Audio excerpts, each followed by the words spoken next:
మే నెల అంటే మండే ఎండలు, ఉక్కపోత, హీట్ వేవ్లు గుర్తొస్తాయి. కానీ ఈసారి నార్త్ ఇండియాలో సీజన్ ఒక్కసారిగా రివర్స్ గేర్ వేసింది.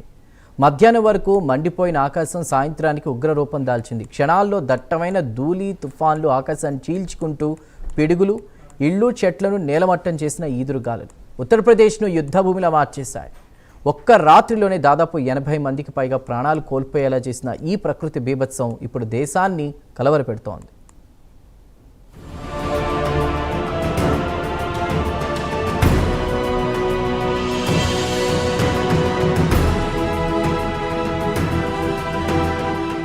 ఉత్తర భారతదేశాన్ని అకాల వర్షాలు, పెనుగాలులు వణికిస్తున్నాయి.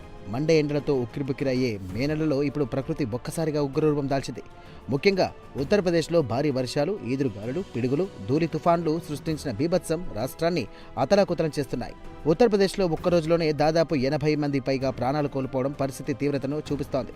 వందలాది మంది గాయపడగా అనేక ఇళ్లు ధ్వంసమయ్యాయి. విద్యుత్, కమ్యూనికేషన్ వ్యవస్థలు కుప్పకూలిపోయాయి. ఎక్కడ చూసినా నేల కొరిగిన చెట్లు, కూలిపోయిన గోడలు, ధ్వంసమైన వాహనాలే కనిపిస్తున్నాయి.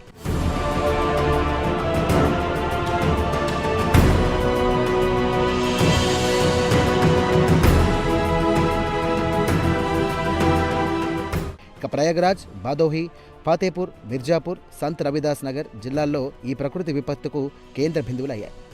ప్రయాగ్రాజ్లోనే అత్యధికంగా 21 మంది ప్రాణాలు కోల్పోయారు. బాదోహిలో 14 మందికి పైగా మృతి చెందగా, ఫాతేపూర్లో 11 మంది, మిర్జాపూర్లో 10 మంది మరణించారు.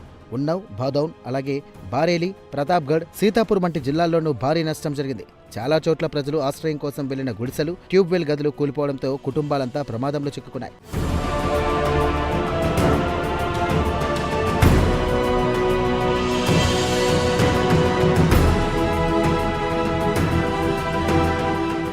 బాదోహి జిల్లాలో పరిస్థితి మరింత విషాదకరంగా మారింది.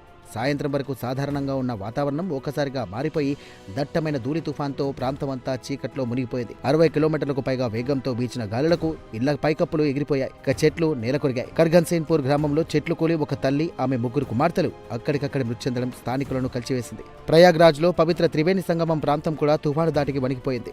యాత్రికుల కోసం ఏర్పాటు చేసిన గుడిసెలు గాలికి ఎగిరిపడిపోయాయి. ప్రధాన రహదారులపై భారీ వృక్షాలు కూలిపోవడంతో ట్రాఫిక్ పూర్తిగా స్తంభించింది. పలు ప్రాంతాల్లో విద్యుత్ సరఫరా నిలిచిపోగా మొబైల్ నెట్వర్క్లు కూడా దెబ్బతిన్నాయి. దీంతో సహాయక చర్యలు మరింత క్లిష్టంగా మారాయి.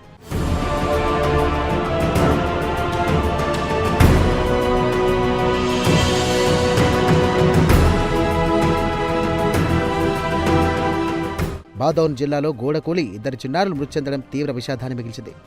మరోచోట తండ్రికి భోజనం తీసుకెళ్తున్న యువకుడిపై చెట్లు విరిగిపడడంతో అతను ప్రాణాలు కోల్పోయాడు. ట్రక్కుపై యూకలిప్టస్ చెట్టు కూలిపోవడంతో డ్రైవర్ మృతి చెందిన ఘటన కూడా జరిగింది. చాలా చోట్ల పిడుగుపాట్లు, గోడలు కూలిపోవడం, చెట్లు విరిగిపోవడం వల్లే అధిక ప్రాణ నష్టం సంభవించినట్టుగా అధికారులు చెబుతున్నారు. ఈ విపత్తుకు కారణం క్యూమోనింబస్ మేఘాలు ఏర్పాటేనని వాతావరణ శాఖ చెబుతోంది.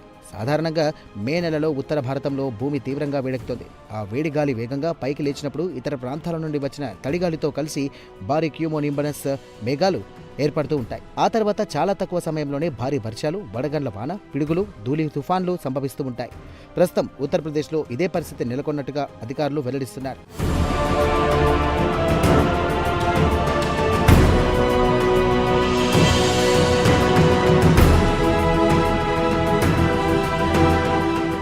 ఇదిలా ఉంటే ఢిల్లీ, హర్యానా, రాజస్థాన్, పంజాబ్, ఉత్తరాఖండ్, హిమాచల్ ప్రదేశ్, జమ్మూ కాశ్మీర్ ప్రాంతాలకు కూడా వాతావరణ శాఖ హెచ్చరికలు జారీ చేసింది. గంటకు 60 నుండి 70 కిలోమీటర్ల వేగంతో ఈదురుగాలులు వీచే అవకాశం ఉందని తెలిపింది. పలు రాష్ట్రాల్లో వడగళ్ల వాన, పిడుగులు పడే ప్రమాదం ఉందని హెచ్చరించింది.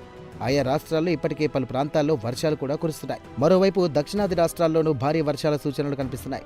ఉత్తరప్రదేశ్లో ప్రస్తుతం సహాయక చర్యలు కొనసాగుతున్నప్పటికీ మృతుల సంఖ్య ఇంకా పెరిగే అవకాశం ఉందని అధికారులు ఆందోళన వ్యక్తం చేస్తున్నారు.